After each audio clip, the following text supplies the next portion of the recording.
Good morning, everyone. We are very excited for you to join us today with our discussion around tools for back to school and opening.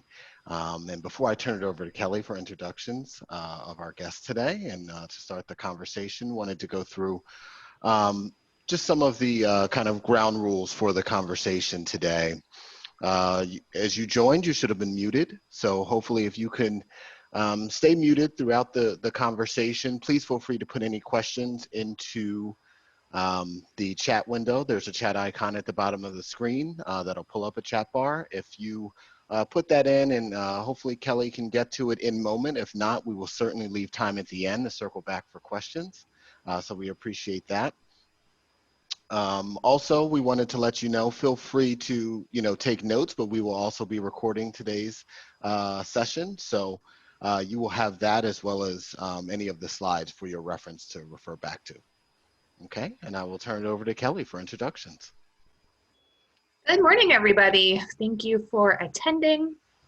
For those of you that don't know me, I'm Kelly Sinicola, the Executive Vice President of Professional Services here at Borelli. I've been with Borelli now for almost 9 years, and the favorite part of my job is talking to clients like Scott Heffner, who's the Director of Technology Services at Phillips Exeter Academy. Scott, do you want to take a second to introduce yourself? Yeah, hi, Scott Heffner, Director of Technology Services. I'm relatively new to Phillips Exeter Academy. I've been here about 1.5 years. We're a customer of Borelli's. We have consulting services through them for 1.5 full-time services, full-time employees, and some technical assistance on top of that for patching and the like. We use Colleague on Unidata currently, and that's primarily what we're getting assistance with. Our plan, do you want me to start talking about the plan for back to school, or will we do that in a minute? Yeah, let's, so we wanted to take some time today to go over, 2 weeks ago, we did our back to school part 1, where we talked about some of the challenges of reopening, staying open, the tools being used, some of the tools you may have already had on your campus, and how it affects your strategy moving forward. And in discussions with Scott, as we check in with our clients, he had a lot of things going on at Phillips Exeter. And being a high school, he also faces some unique challenges that I thought would be of interest to a lot of our clients. So yeah, Scott, talk to me about your reopening strategy. Well, okay, so our plan is to do a phased reopening. Starting on the 7th, we will have leaders, student leaders in our upper and senior class, the juniors and seniors coming back to campus. For the 10th, we will have about half of our students, about 560 students, returning to campus. Before they travel to campus, they are going to be tested for COVID-19. And then after they arrive, they will also be tested again to make sure that they didn't get it during travel. For the first 3 weeks, only juniors and seniors will be on campus. October 4th, the freshmen and sophomores, we call them lowers and preps, will be returning to campus through the same process. They'll be tested prior to travel. If those tests are negative, they'll travel and then be tested again after they're on campus. When students initially get to campus, they're going to be taking classes from their dorm rooms. So we'll get into the technology challenges of having everybody on campus Zooming in just a minute, but that's another attempt to try to mitigate any risk of people catching COVID while traveling. While we count on our tests to be accurate, we all know that there's some inaccuracies in tests. We expect some false positives. There may even be false negatives. So the goal of having students take classes from their dorm rooms is to reduce the risk of spread. Our town is also considering a mask mandate for people even outside, which would again help. It sets the tone for everyone and further mitigates any risk of having students traveling into the campus. Of course, being a boarding school and a relatively well-known one, we have students traveling in from all over the world and all over the US, which is probably the biggest challenge right now since it's one of the biggest outbreaks. So all of these feel pretty necessary to us, the testing, the self-quarantine.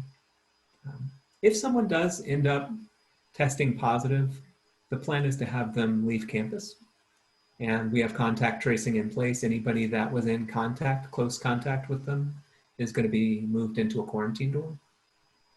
And we have built out some spaces for quarantine beds.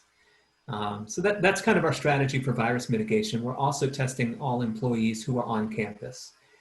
That does not mean all employees, because a bunch of them will stay remote. But next week, any employee who believes that they will be on campus, even just to pick up a laptop or to grab some mail, will be tested.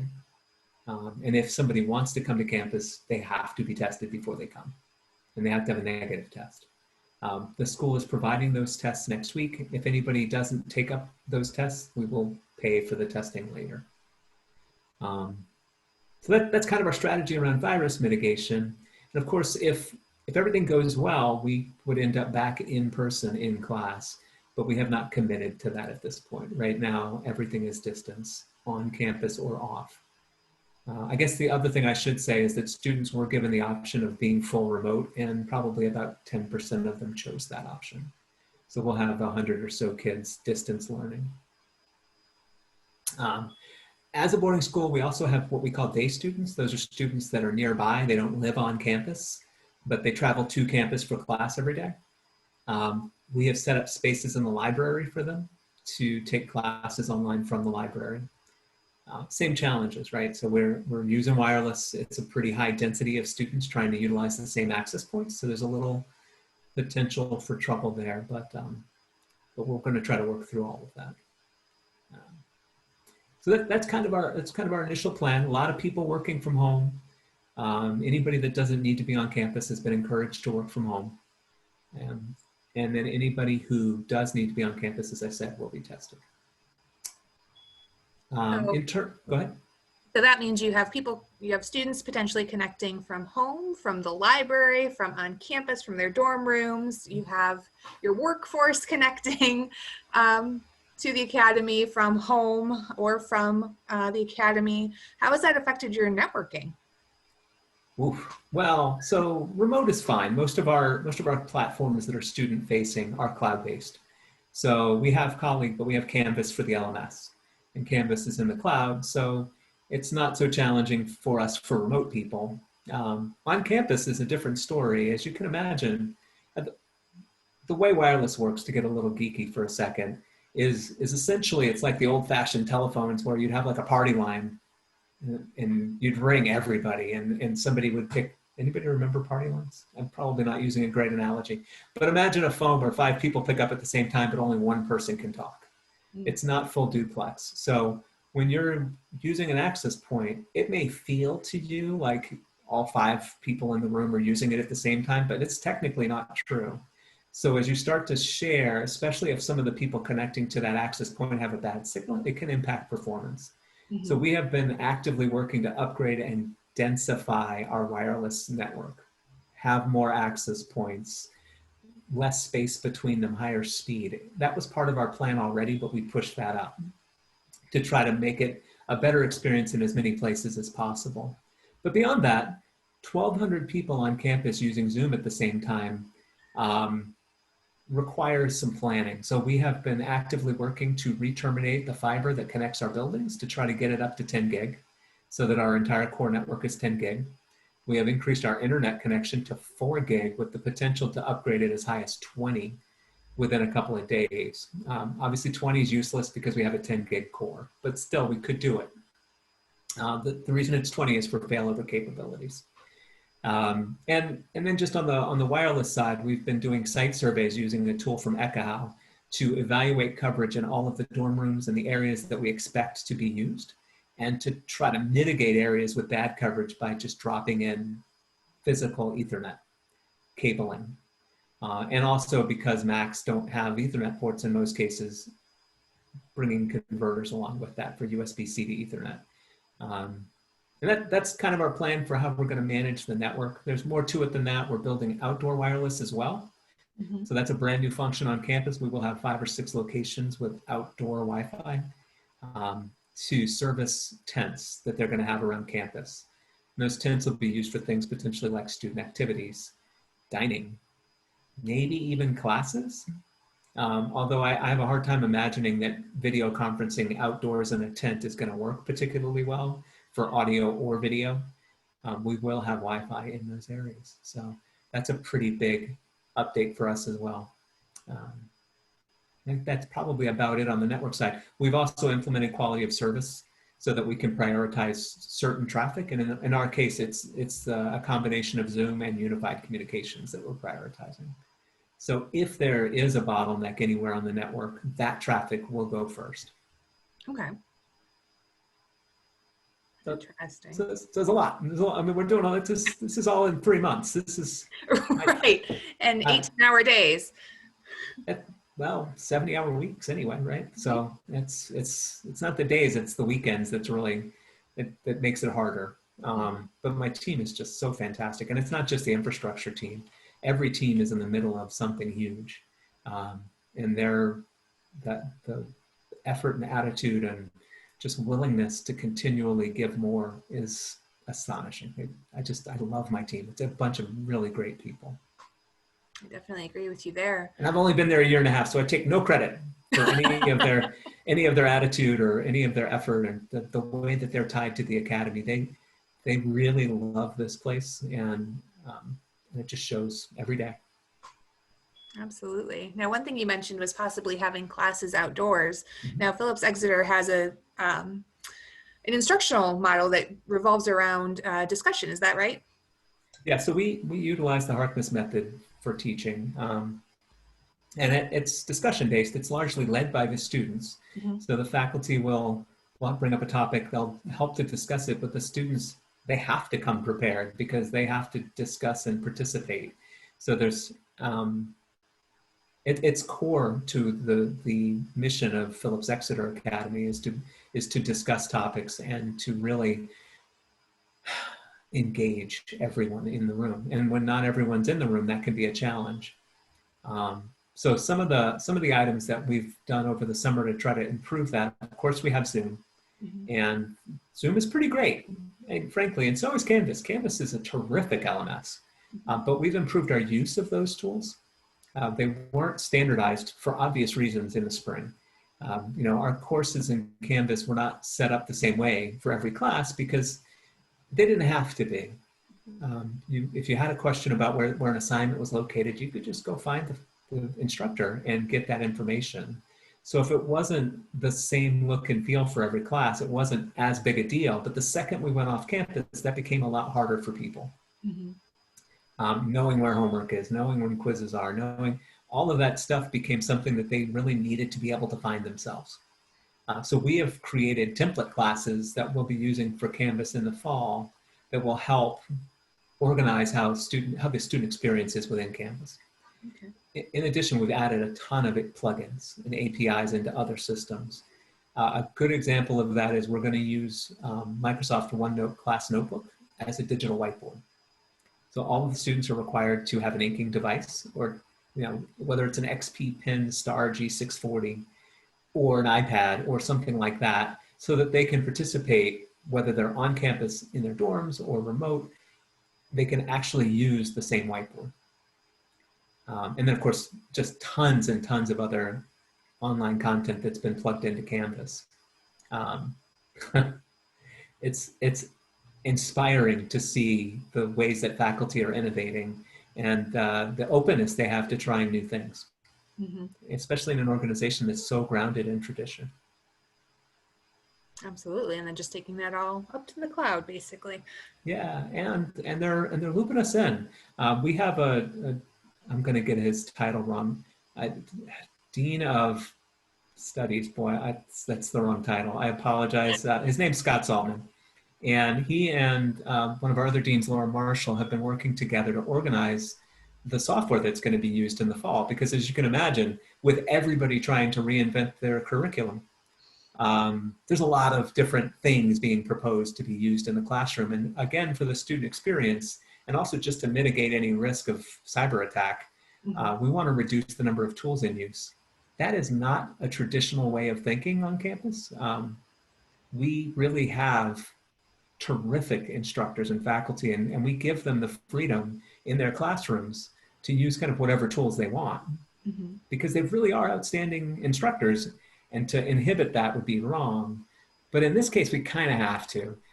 We have to at least a little bit make the systems standard for our students, and loop in IT, which they've done a phenomenal job of. I can't tell you how many contracts I've reviewed, how many privacy policies, and looking for compatibility issues and whatnot. And it's been inspiring to get that level of engagement from the faculty. And when we have had issues, because we've had contracts where anything you upload becomes the property of the vendor.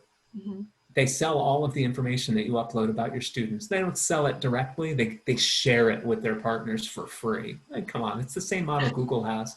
Right. And when that has happened, we've not once had pushback on saying no. And I don't say no. I don't make the decision whether or not it's relevant to the classroom. I just bring up the risk. But we have not had anybody say, well, but can we? It's always been thinking about the students first. It's just really inspiring. It really is. It makes the long days and nights and weekends really worth it. And I mean, every weekend, like, we've been walking through buildings, and it's been a lot of work, and the team is just, they're powering through. We're racing to the starting line. Right. It's every hour that goes by. Yeah. And so, go ahead. So in that to ask, I know that you've been putting in a lot of hours, your team's been putting in a lot of hours. How has this changed your role with the academy? I know you're obviously walking through dorms, scanning networks. So I think that we'll see. We'll see over time how that changes things.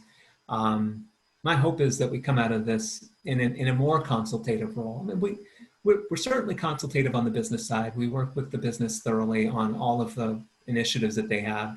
I think on the academic side, my academic technology coordinator, Vi Richter, is phenomenal, and she's done a tremendous job engaging faculty all along. And since the start of COVID, she has put in an amazing amount of work, just getting Zoom online in the beginning, but working with Canvas, training. She's been available all nights and weekends the whole time since March.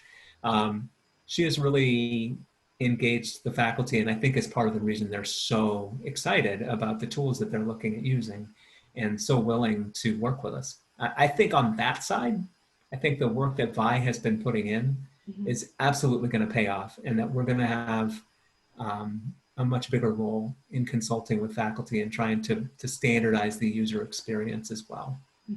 And then in general, I would hope that the view that people have of IT security as a partner instead of sort of as a gateway, that'll come out of this as well, because we really have been consultative and helpful and sort of, hey, I know you're looking at this tool, but what about this other tool that the people over in history are using or whatever? We have multiple options that we can engage you with, and in some cases we provide a better option than the one they found.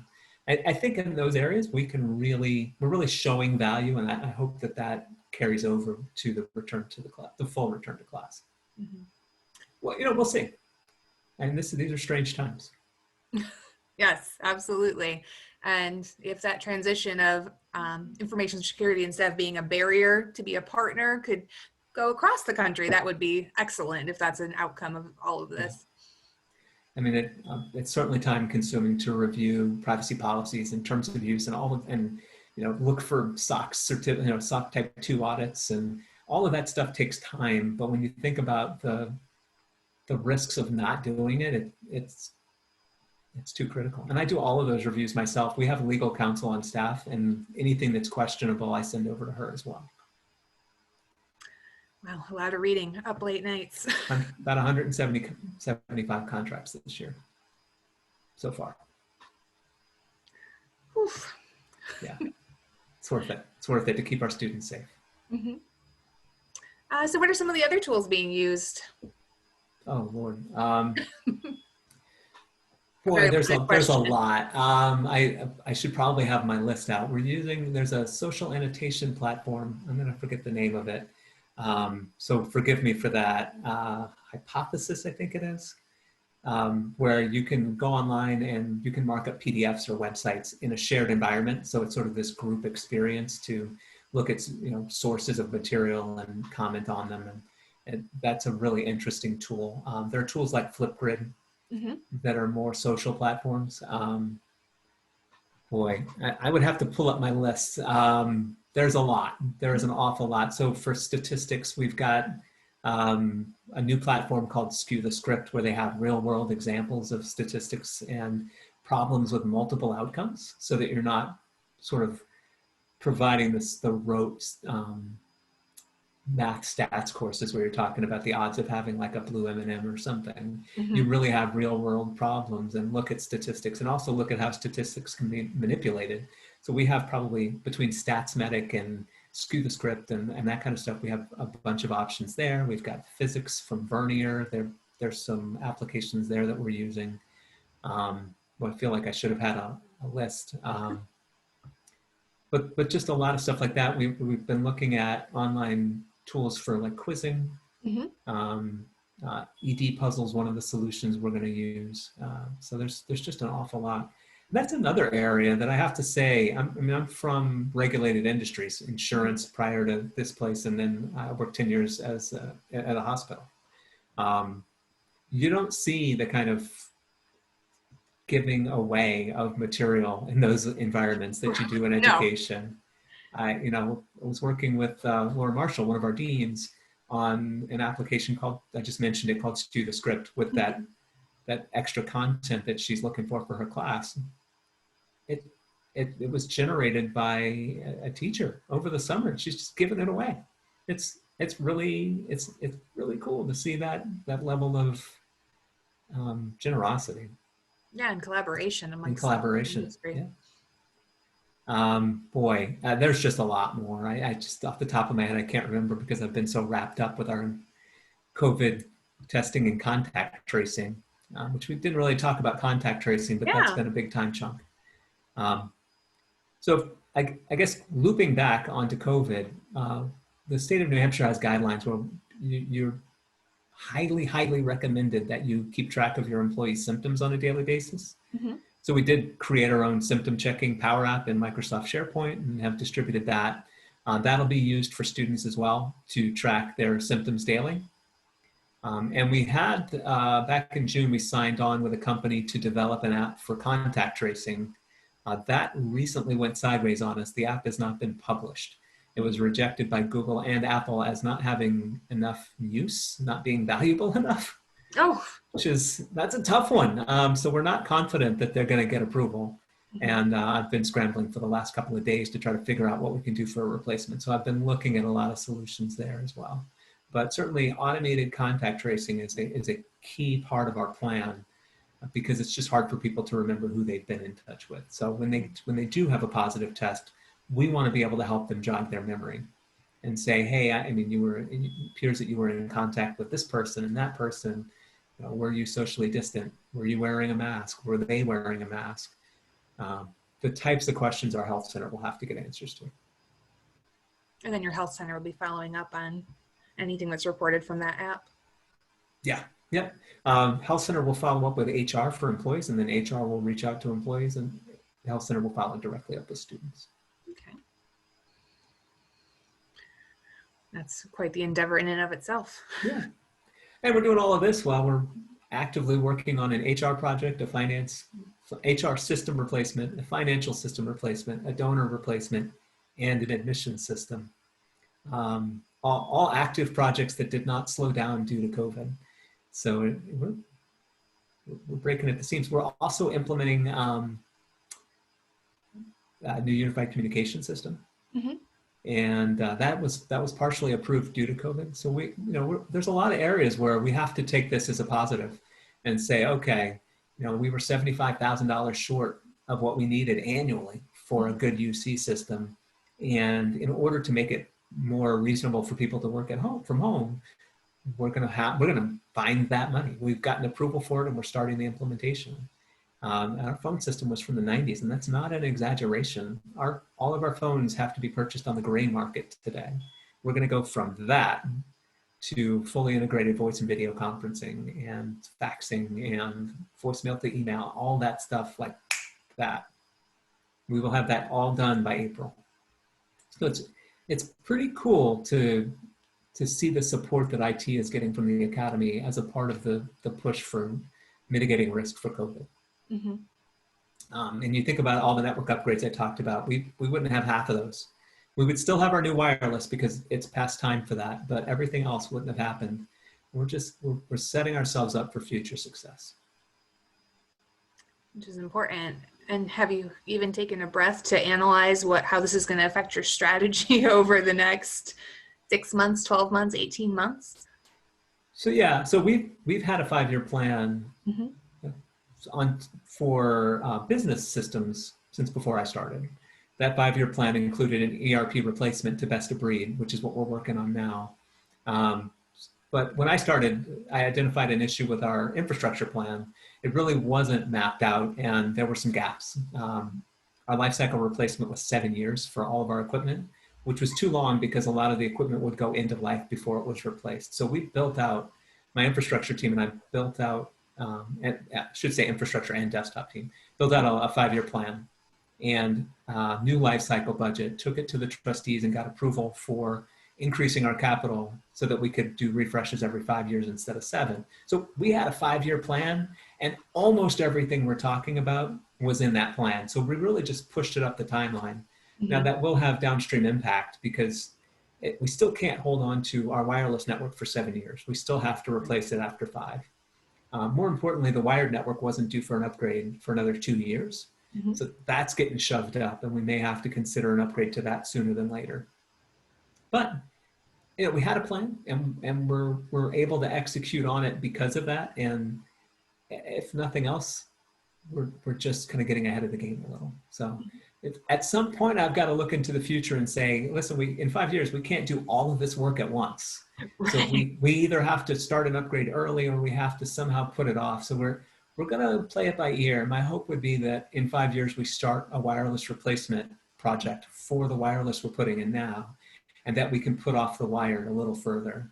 And that sort of stuff, just whatever stays under support and maintenance, we will try to push out as long as it's functioning. And then aside from that, I would say more not just my strategy, but the Academy strategy. And I think strategy around all workplaces has changed around remote work. Mm-hmm. Right? So the idea of working from home kind of in the spring, right? Back in January or February, if you were working from home on a regular basis, you might get some side eye from people about, really? Working from home, huh? Okay.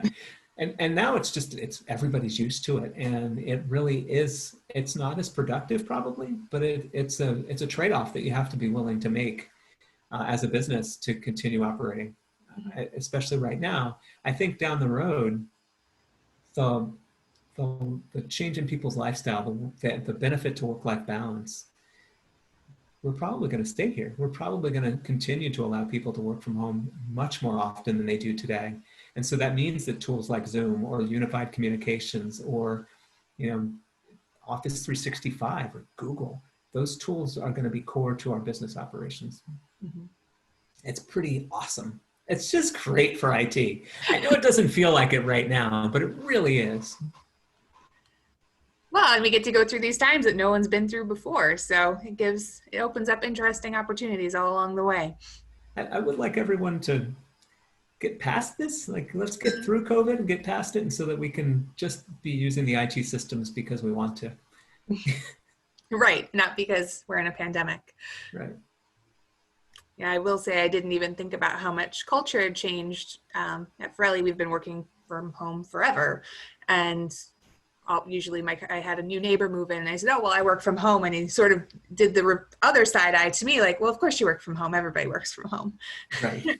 And I hadn't realized how much the culture around that had changed since I've been here for so long. And I'm used to my spiel. And maybe it's not as different in other places as it is here, but when you've got a phone system from 1998, people have to go into the office in order to answer the phone. They have two options, a 24/7 phone, mm-hmm. or they're in the office, and nobody wants to get a call at 10 o'clock at night. No. So yeah, it's a culture change for us in a big way. Mm-hmm. Absolutely. Well, you made everything sound easy, Scott. So what was your biggest struggle during all of this? Sleep.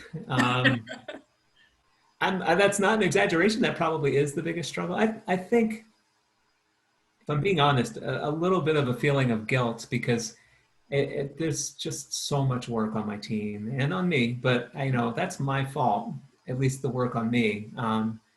It's hard to get past that feeling like my team is really killing themselves and they're just doing a great job. And so there's a little bit of that and just a lot of pride. In terms of the biggest challenges, I think the use of technology on campus is still being developed.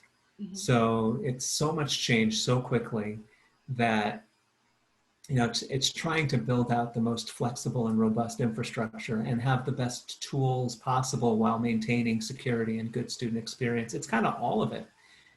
If I had to nail it down to one thing, it's wireless. Just the concept of everybody zooming in from their rooms and having that many people on a video conferencing solution at the same time. It's, until you do it, it's a risk. As I know I mentioned this in our pre-call, but Mike Tyson, he's a philosopher as far as I'm concerned. He says that everybody's got a plan until they've been punched in the face.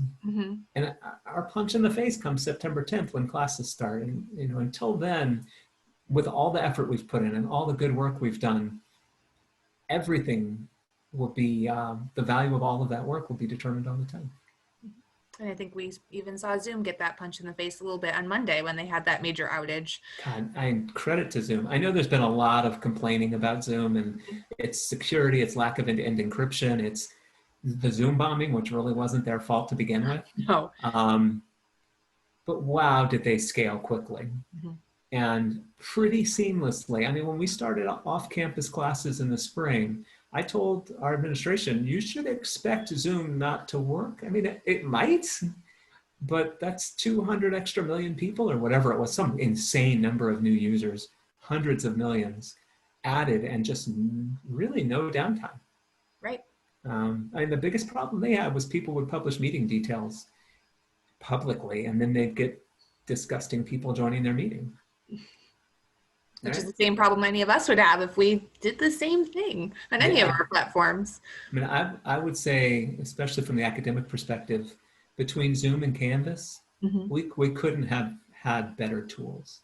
And I should add, I mean, we were in a special position because of Vi's work as academic technology coordinator. Back during the swine flu, she prepared for distance learning. She had a full plan.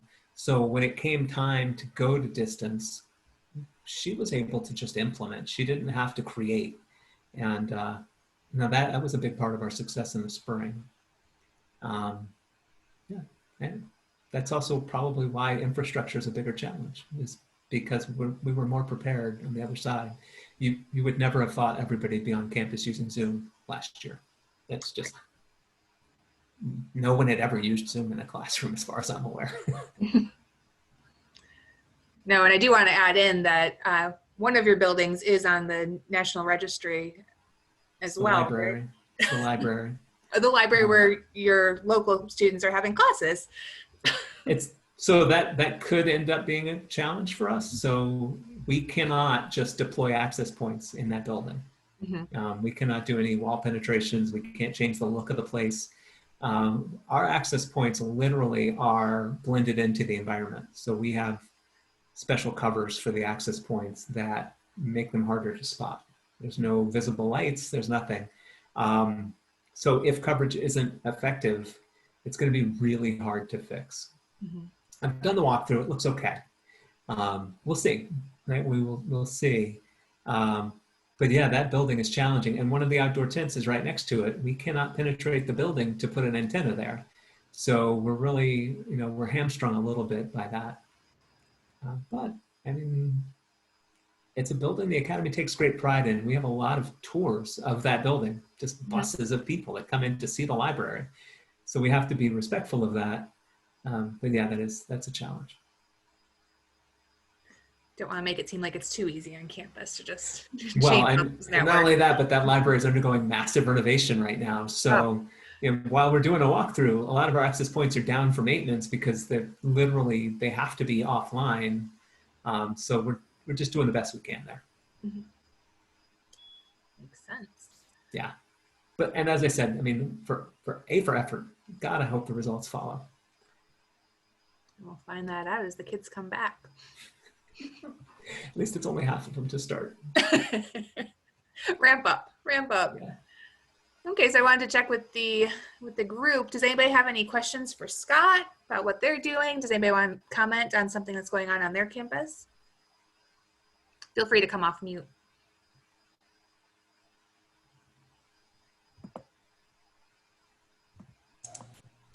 I'll bite, Kelly. Thank you. I figured you knew I would, right? I was going to call you out, Russ, if you didn't. Interestingly, yesterday we just had our meeting with the president, which was done through Teams, where we became a Teams school back March the 16th. And he went through our plans for reopening. We're 67% online. Okay. 11% on campus, which is really mostly the labs. Obviously, it's kind of hard to do a lab online. Then the remaining 28% is going to be a hybrid.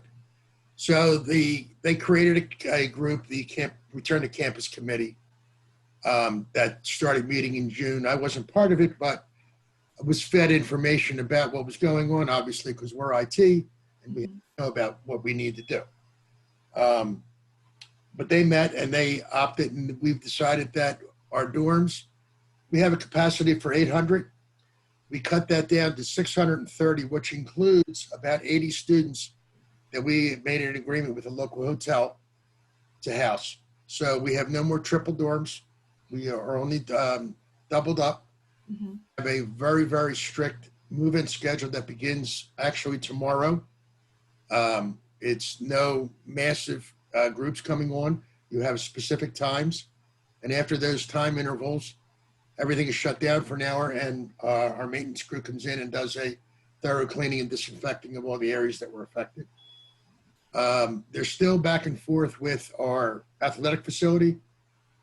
We are in a Division III school, and they have opted not to participate in any fall sports. I forget the conference we're in, the Atlantic something conference, I forget, not the Atlantic 10. We're in a conference that they opted not to have any fall sports. Kind of upsetting for some of our Canadian students who come in to play hockey. Right. What can you do? We're at the control of how things are set up. For our meal plans and whatnot, they will not be using the dining area, but next to the dining area is our smaller gym. And they're able to configure that to house up to 50 students with ample social distancing. But the students also have the option of picking up their food or having it delivered to the dorm area as well. Oh, interesting. Yeah. I think there's a little bit of concern about delivery of food into the dorms because it might invite unwanted guests of the four-legged creature type. But, I mean, that's the option that they decided with. As for faculty and staff, obviously the faculty that will be teaching hybrid or on campus with their labs, obviously they'll be on campus. However, at any given time, the group has determined that there'll only be 500 to 600 people, not counting the residents, on campus for classes at any given time. All the offices are running on appointment only. If it can be done through Teams, it'll be done that way. If not, they can set up an appointment and there will be somebody in the business office or the registrar's office. They're not going to be fully staffed. Most are going to rotate staff in and out on a every other day type basis. Me, I get to stay home, which is fine by me. I get more done at home anyway. So that's basically where we stand. I've been on campus a couple times over the summer since March, and it's still to me like a frozen in time place. Right. I stopped in my office to pick up a few extra things, and my tear off calendar is still set to March 13th. Last day I was there. So Stuck in time. in a nutshell, the Newman rundown. And are the students doing any testing beforehand or? We do have an app that our director created for, a health check. Mhm. We're not forcing any testing unless someone begins to show symptoms. And then they're also having contact tracing training for both the RAs and some staff that will be on campus more frequently. Mhm. I opted out of that. I didn't feel I needed to take up the space to learn that. We've had students on campus for orientation in groups starting in the beginning of August, and both parents and students were pleased that there were only 12 to 20 people in the groups. Mhm. They feel that Newman is providing a safe environment for their kids. The parents were stating that. So, we're looking for that. Hopefully things will work out. Who knows? You can't predict it. I think Scott said the same thing. You really can't predict Right. what's going to happen. It's the old expression, one bad apple can spoil the whole bunch. Mhm.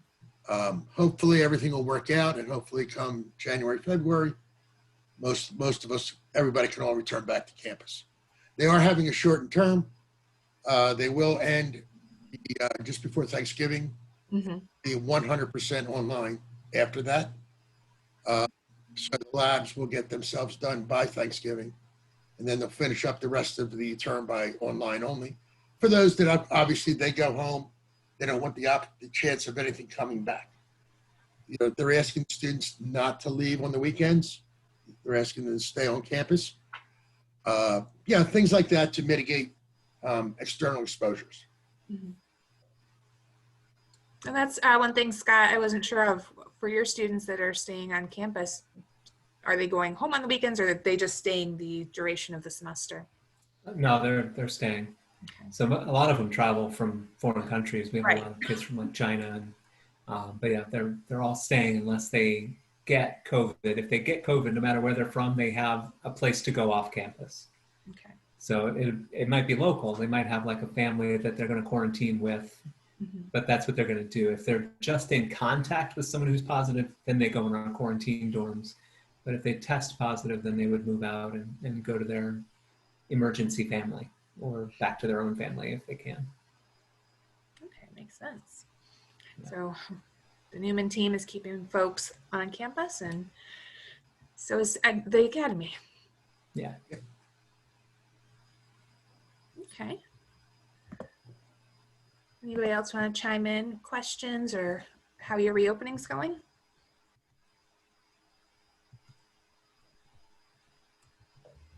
We have a quiet crew today.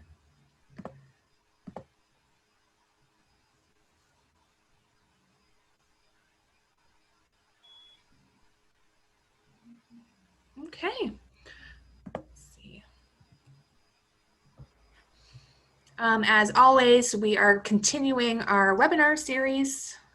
So make sure to check out the What's New page to see any upcoming webinars. There's also recordings of any of our previously recorded webinars that we've had during this unprecedented time.